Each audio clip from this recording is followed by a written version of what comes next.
to the second episode of the Girls in Action podcast. To find out about our intersectional identities and experiences, go to episode 1.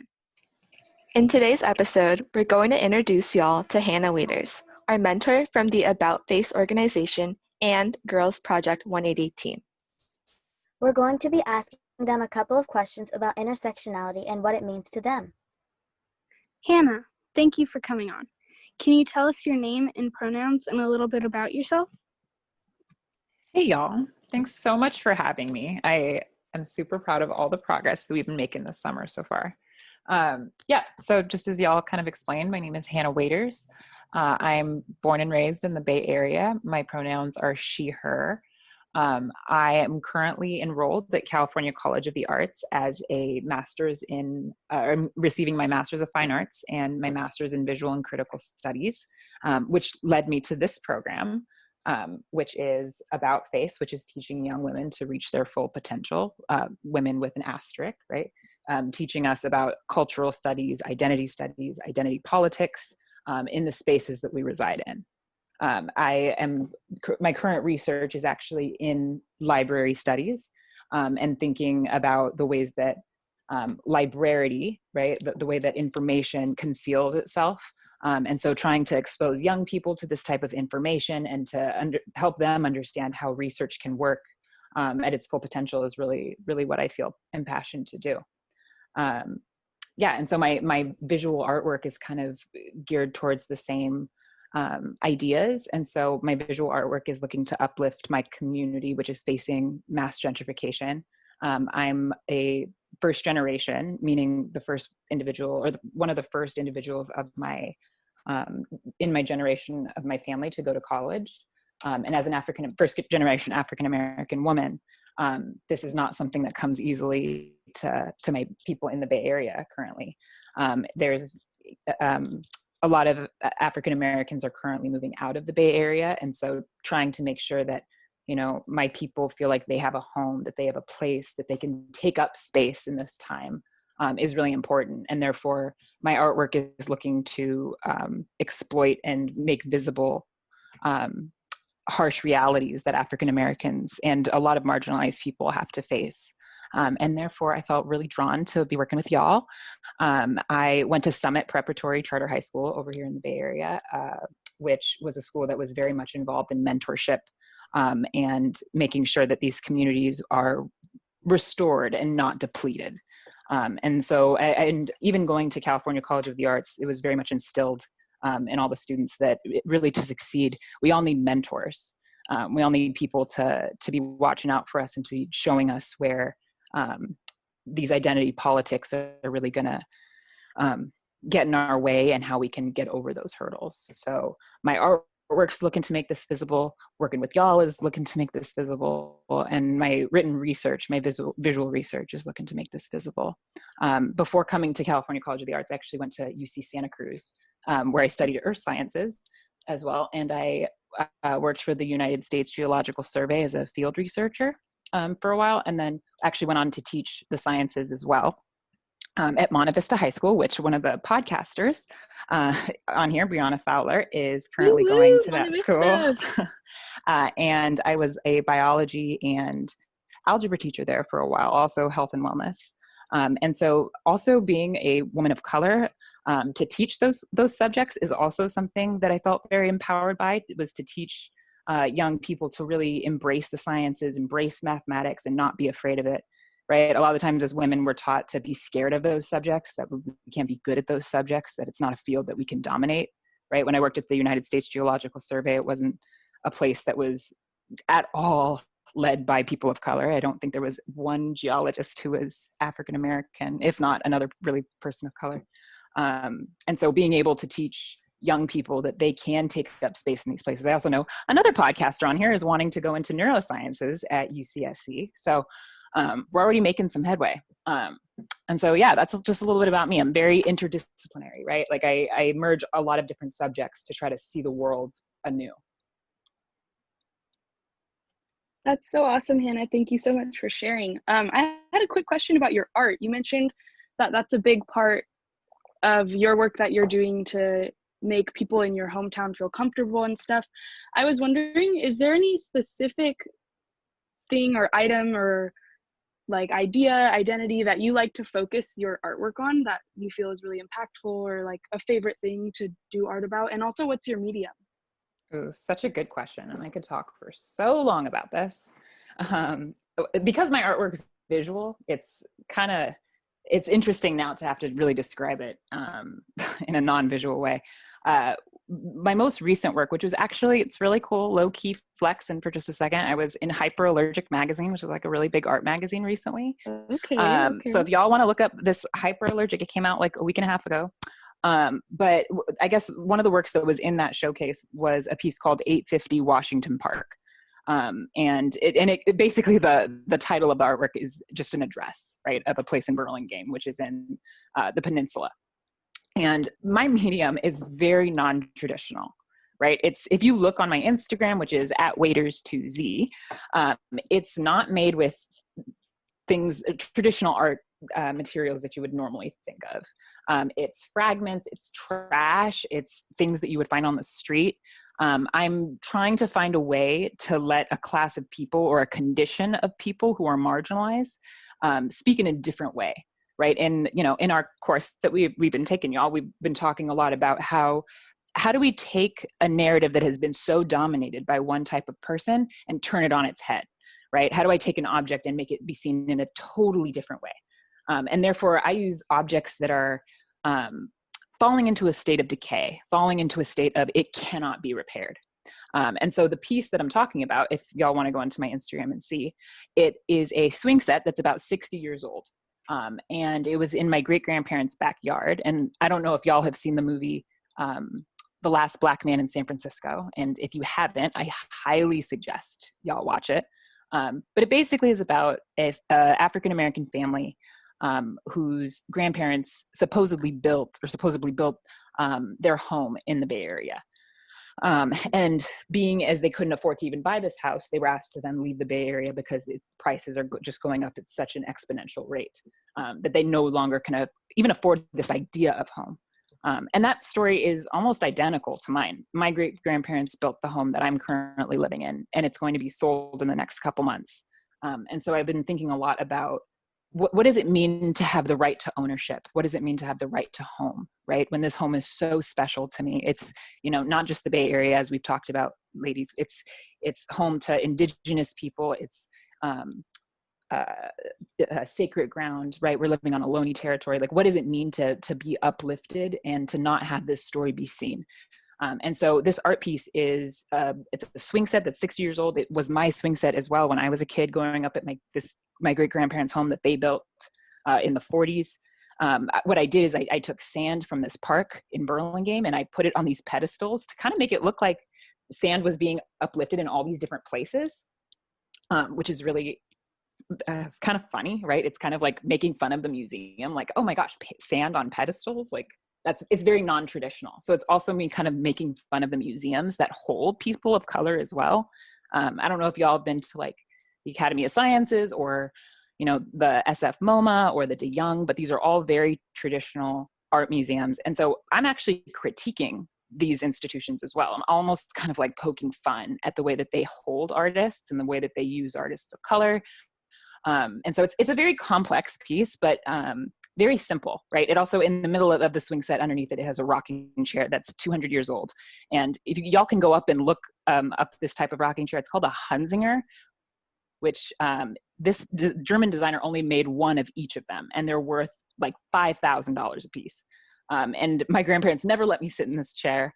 And therefore it was never used, right? It was this thing that was so cherished, but it has this motion to it that, you know, you could sit in it and it would mimic kind of the idea of a swing.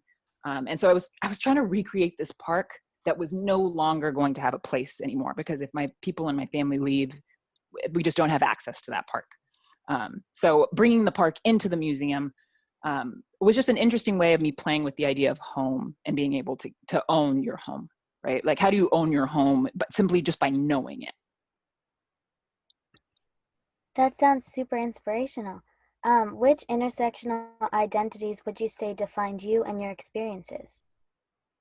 Yeah, so I guess intersectionality, first off, we can think about the idea that these are subcultures, right? They're cultures that um, aren't in the mainstream, right? They're not necessarily identities that a lot of the times we think we can only have one identity. And so intersectional, when I think about what that means to me, is I fall into all of these different um, uh, categories of identity. As a person of color, I'm a first generation African American. So that's, you know, I guess one people first recognize about me visually. The next one is I actually grew up for a little bit of my life as a houseless person. So knowing and thinking through what home means, there was definitely like some discrimination happening when I was younger, that I definitely have had to, think through some of that trauma. And so even like talking about that, what does that mean to like have that in my history and in my archive of memory? I'm also a queer person. And so what does that mean to also, I grew up in a Baptist household, like a very religious household, and have taught at like religious institutions. And so what does that look like to be this person that can't really ever fully be themselves, or then is excluded because they are trying to be themselves? And then also as a person with lupus and with learning disabilities, it made it even harder, and I had even more obstacles up against me going to UC Santa Cruz and trying to learn in these types of traditional Occidental institutions. It was just it was a lot to try to be all of these things all at once, right? But at the same time, it made me stronger, and it made me want to teach and be in these conversations with y'all even more, right? Like I think that it's so important to teach our young people and to teach each other how do we push past these like societal prejudices. As an African American who came from like a fairly Baptist household, and I don't know if you all know a lot about that faith, but it's incredibly traditional, incredibly conservative. And I know y'all probably know what misogyny is in terms of thinking about like not Yeah. allotting women the right to think or just be who they are, right? In these communities, there is something with African Americans called misogyny, which is more of a Southern idea of misogyny. And I encourage y'all to maybe like look that up. And so, trying to be any or all of these things in that institution. And then as someone who is fairly inquisitive, I would always like push up against those boundaries. And so like, what does that look like to try to fight, I guess, discrimination while also trying to be established in your own culture is like, it's hard, but I guess that's why I really love making art as well. It's really that space to envision freedom and to envision, I really would say imagination is freedom. Yeah, Hannah, I absolutely agree with your description and discussion about intersectionality. It's so captivating. I have a follow-up question. In what ways has your race or ethnicity affected your career or educational opportunities? That's such a good question. I was like making a list before we jumped on here today and like really thinking through this. I would honestly say, now being in an art institution, I can so clearly see where discrimination starts and ends. As a place that like really harbors culture, it's really, and it's honestly led by a lot of white men. Like when you think about what art is this place where culture gets made. And so when I see that, they don't really allow for too many people of color or intersectional folks to come into that conversation, it has made it really hard for me to be myself in my art making practice and to, want to raise up my voice and uplift others. And so I'd probably say like in the arts has been a really difficult place to like come to grips with that, it's a very exclusionary field, right? Like not a lot of people know about fine arts or feel like they can enter that. It's almost a different dimension. And so trying to enter that dimension with all of these different identities, right? Woman, person of color. I'm also a scientist, so I'm coming in with that background.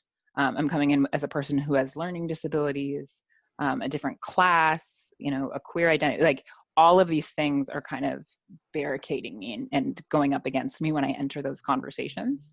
And also I'd say, especially as a scientist as well, like the sciences is very dominated by men. And again, very much white men. And these are people who typically have been able to afford that type of education. Is when I think about, again, as someone who's very inquisitive and really loves learning, like learning is like my hobby in a lot of ways too. As someone who has always fought for their education, knowing that like a lot of these people are trying to keep so many intersectional individuals out of these conversations has been, just a harsh realization. But it doesn't mean that we don't keep going and we don't keep fighting for this type of knowledge that, I was explaining to y'all before, that I've been trying to understand how it's being held away from us and trying to make it accessible to y'all. Exactly right. You make such insightful points about art and the STEM world. It can really feel like a boys' club, Absolutely. Right. I like that that phrasing. Yes, exactly.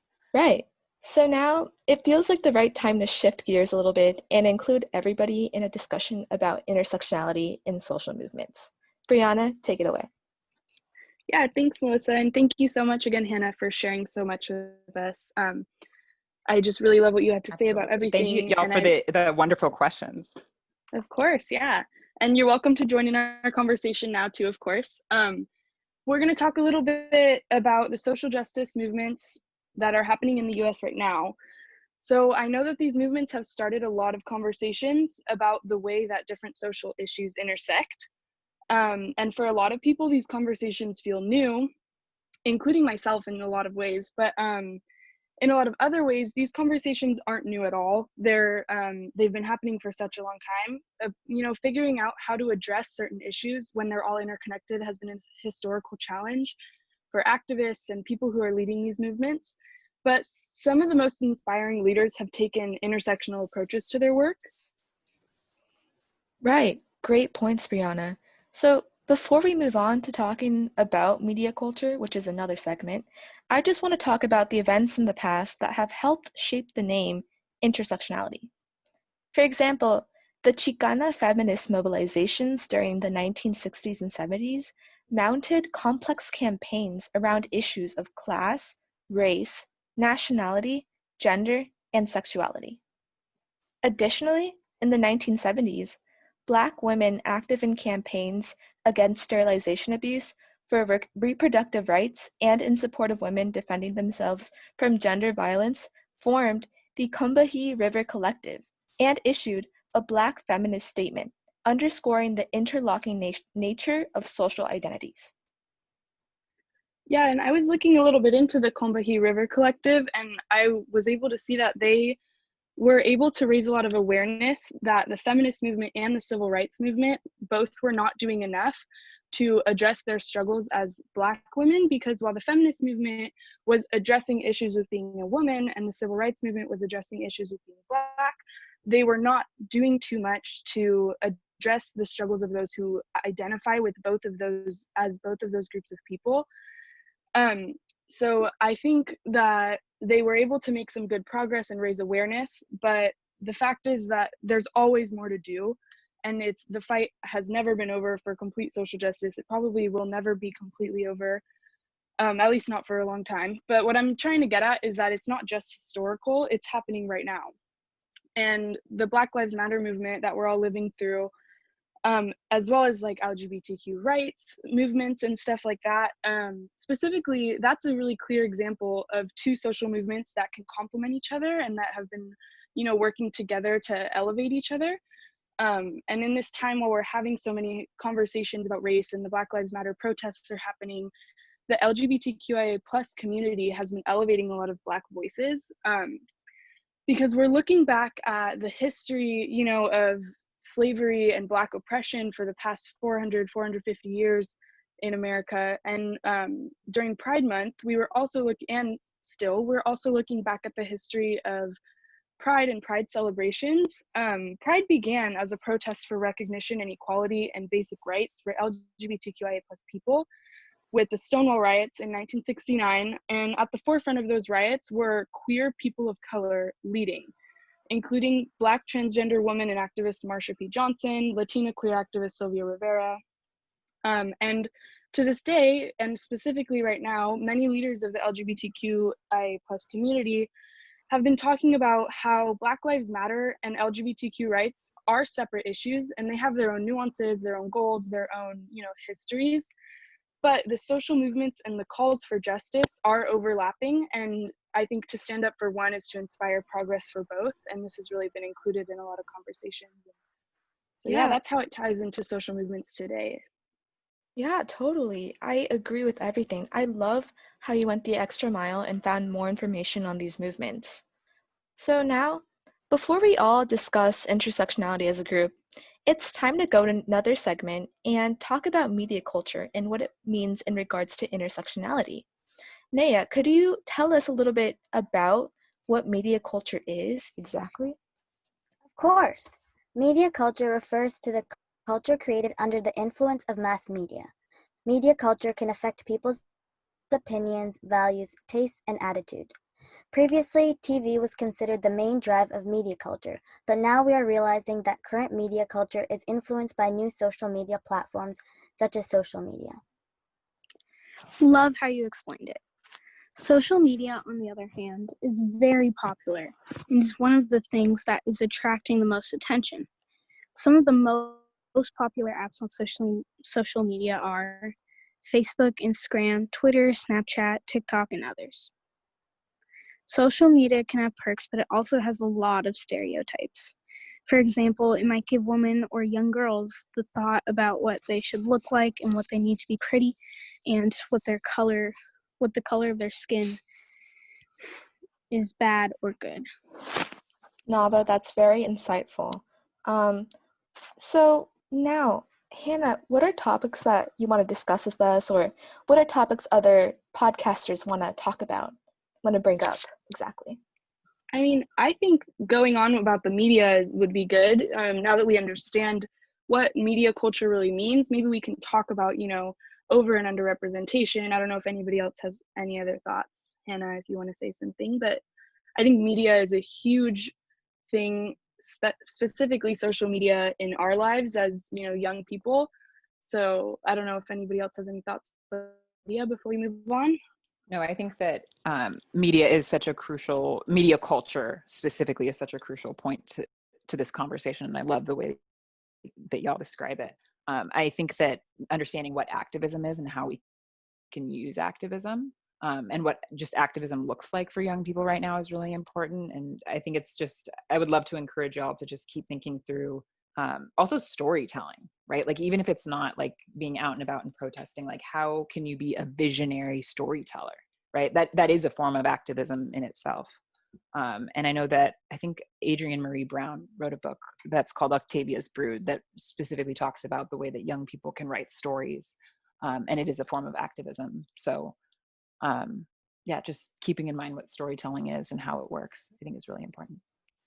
Oh, And Hannah. I think, no, go ahead, Melissa. Yeah, so that was really interesting about the book, but I just wanted to talk about kind of how it's portrayed like on TV. I just wanted to point out an example of like misrepresentation of stereotypes, like intersectional stereotypes. An example that comes to mind is somebody on Glee, which is that teenage show that was in the 2000s. And there's this character called Santana, and she is a queer teenager cheerleader. And I feel like that show kind of tackles those stereotypes of, because she's also Latinx, it kind of tackles that stereotypes like incorrectly. Like, I feel like it shouldn't really be represented in that way that she is, because it's not very accurate in today's world. Absolutely. No, I think it's important that we understand who's writing the story, right? How do you feel like you can flip the script, Melissa? I feel like we definitely need to reach out to teens in today's world as well. Just do some interviews, something that's real life, like use examples from people living in those sort of stereotypes, such as um, being Latinx or something like that, and just making kind of these intersections really work as a whole. I just feel like there needs to be more change, more representation in terms of both of these intersections.